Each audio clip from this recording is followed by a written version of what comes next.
নমস্কার বন্ধুরা, শুভ দোলযাত্রা, হ্যাপি হোলি। আজকে দোলের উৎসবের দিনকে আমরা চলে এসেছিলাম বড়িশার পরিবারের, মানে বড়িশার সাবর্ণ রায়চৌধুরী পরিবারের যে কৃষ্ণ মন্দির আছে, ভগবান রাধাকৃষ্ণের একটি মন্দির আছে আটচালার ঠিক পাশেই, যেখানে বড় করে দুর্গাপুজো হয়। মানে আটচালা দুর্গাপুজো এটি বিখ্যাত দুর্গাপুজো। বলা হয় যে এই যে লক্ষ্মী সরস্বতী কার্তিক গণেশ সংযুক্ত যে দুর্গা পরিবার, সেটা আটচালা থেকেই প্রথম বাংলায় ছড়িয়েছিল। এর আগে যত দুর্গাপুজো হতো সেটা মহিষমর্দিনী দুর্গাপুজোই শুধুমাত্র অনুষ্ঠিত হতো।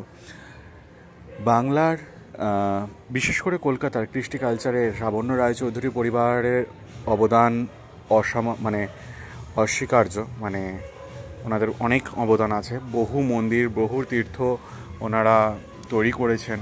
মাতৃ মন্দির, অন্নপূর্ণা মন্দির, কালী মন্দির, এবং এখানে চণ্ডীমেলা ভিডিও আমরা দিয়েছি, সেটা আই থিঙ্ক দেখেছো। আজকে এসেছি দোল যাত্রায়, দোল পূর্ণিমার দিনকে।